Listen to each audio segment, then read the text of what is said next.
Peggy 18.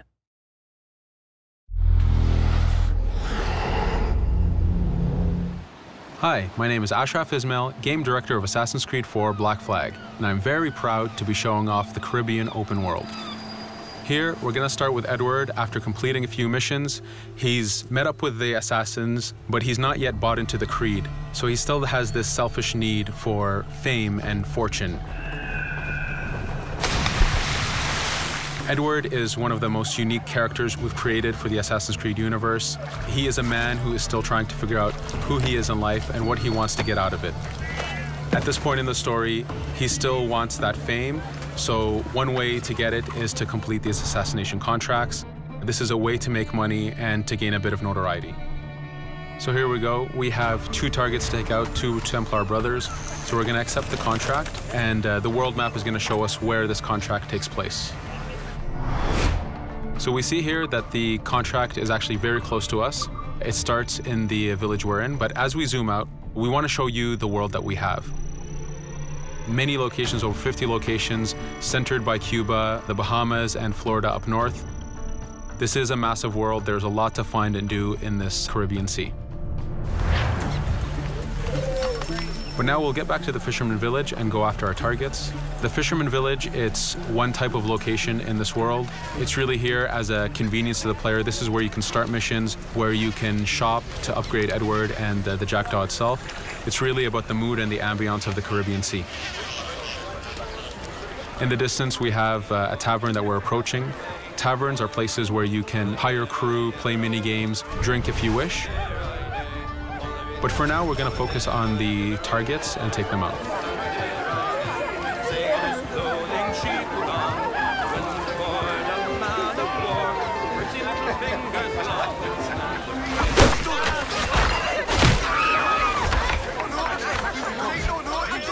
Now that we've taken out one brother, the other one's going to bolt. Just like classic ACs, we can chase him down and take him out that way, but there's many ways to complete this contract. We can use the new free aim system to shoot him this way, to eliminate him that way. We can jump onto the ship and take him out with his crew, but instead we're going to let him escape into the sea and follow him with the Jackdaw. This is your ship. This is the second main character of the game. You're going to have to customize and upgrade the ship as you go on this journey with Edward.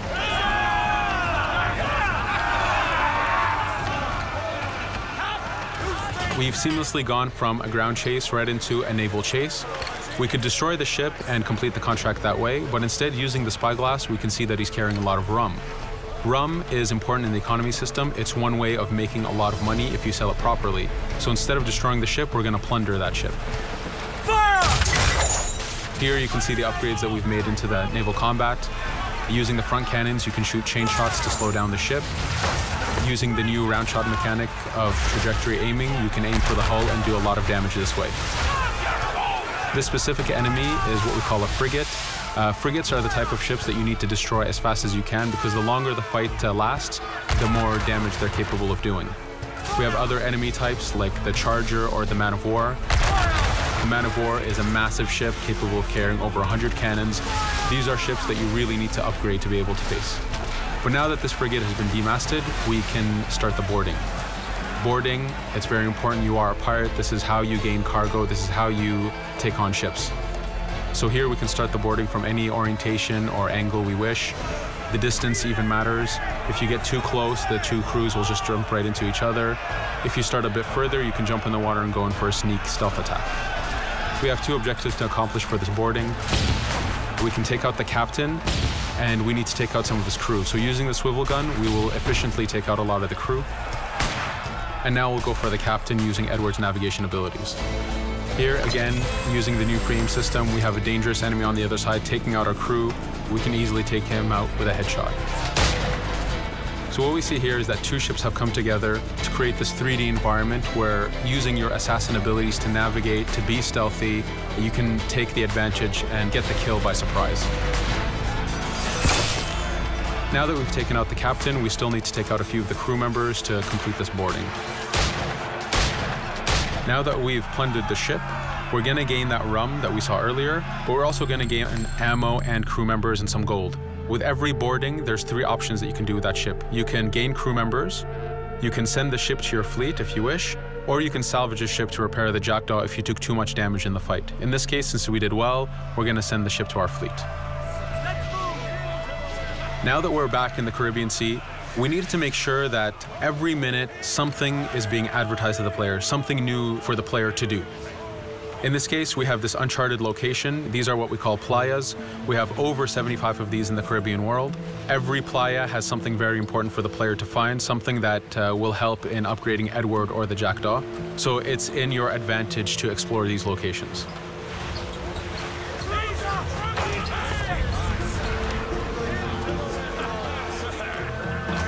Again, for us, seamlessness is very important. We needed to be able to explore this Caribbean world without having too much interruption in the action. So being able to just let go of the wheel anywhere we want, jump into the water, and swim over to that location. This is very important for the mood and the immersiveness of this Caribbean open world.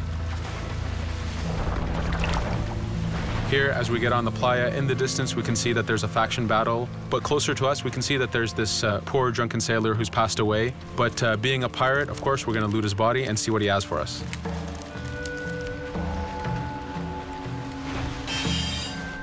So we found a treasure map. This treasure map is asking us to go to an island called Misteriosa.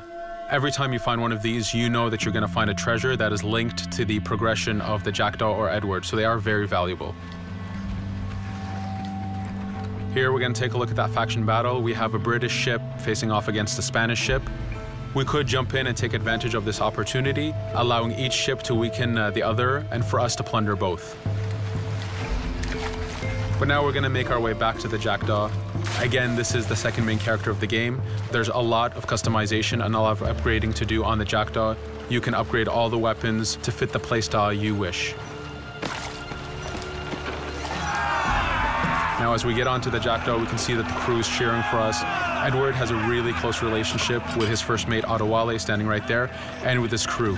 And this is something that you'll see later in the demo, that we can lose and gain crew members. Again, using the spyglass, we can really see the contents of a ship, but you can also assess the danger and threat level of these ships. But for now, we're going to continue to Misteriosa to find that treasure. Here we've crossed into a harpooning zone. The harpooning system is connected to the hunting system, which is used for upgrading Edward himself. So you can upgrade the number of weapons he carries, the ammo that you can carry, and even his health. But for now, we've moved past that zone and we've got into a storm. Storms are very dangerous.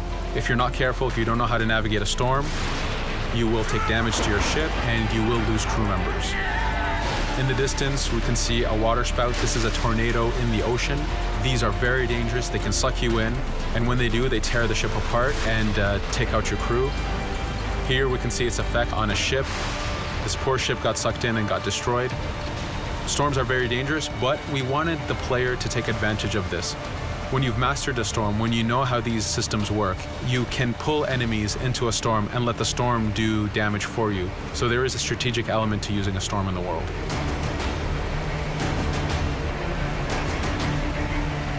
Here we can see that the storm is dying down a bit, but there's still this torrential downpour. It was very important for us to get the real mood of and the atmosphere of the Caribbean in the weather cycles and in the daytime cycles.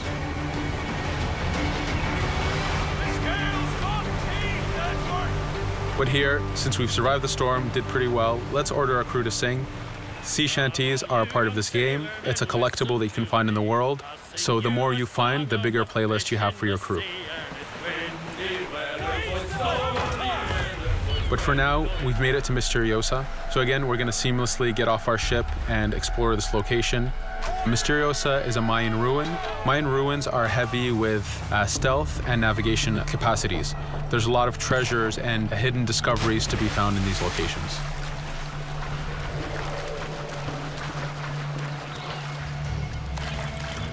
If we recall the treasure map, the treasure is hidden behind a temple.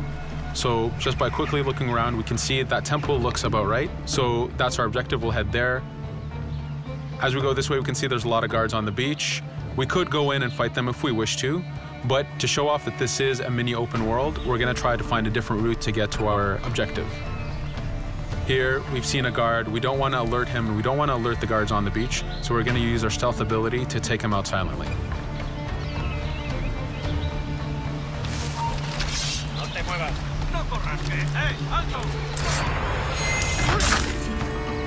With AC3, we were able to push the navigation in the frontier, which means using natural environments like trees and rocks and so on. Mayan ruins are the perfect place where we mix man-made structures and these natural environments. So you really get to feel how far the navigation abilities of the assassin have come since the original game. In the distance there, we can see another part of the island being blocked off by a patrol of guards. We're going to avoid it for now and go for that treasure.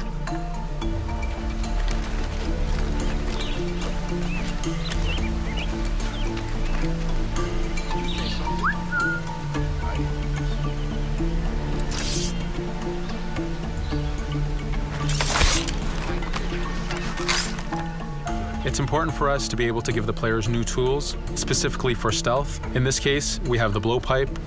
Using the berserk darts, you make your enemies go crazy. Effectively, this means that they'll attack anything and everything in sight, including their own friends, animals, or Edward if he was in the way. So you do have to be careful with how you use it.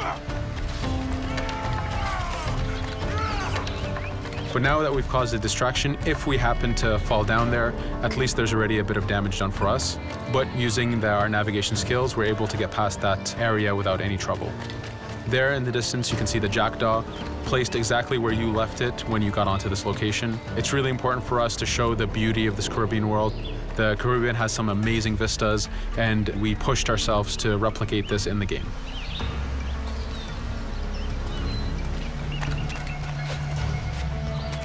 As we continue forward, we can see in the distance there's a couple prisoners that are taken hostage. This is a scenario that you need to use stealth. If you're detected by those guards, they will kill the hostages. So in this case, it's to your advantage to use the environment to figure out how you can take out those guards without being detected. In this case, it's 2 guards, so it's not too hard. There are other scenarios where you have more guards and you have to figure out how you can take all of them out at the same time. Now that we've freed these prisoners, they are more than happy to join our crew. This is just one way of gaining crew members. As mentioned earlier, there's the taverns. There's actually many different setups of gaining crew.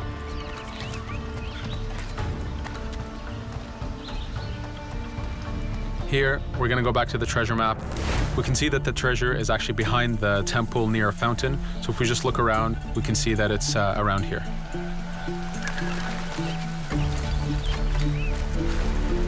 Now that we've found the treasure, what we've actually found is a blueprint. Blueprints are incredibly valuable for the upgrading of the jackdaw. This is how you can upgrade the biggest and most devastating upgrades of the ship. So here we're approaching a reach high point. Just like classic ACs, synchronizing with a reach high point reveals the contents of a location and the map itself. But as an added feature, because this game world is so huge, there are many different locations, this also becomes a fast travel point. So now you can, by synchronizing, now you can come back here anytime you wish to collect those treasures that we passed up a bit earlier. Here we've reached the end of the demo. This was a tease of the open world that we have. We're very excited to be able to show off this game and to let you play it very soon. Thank you for joining us.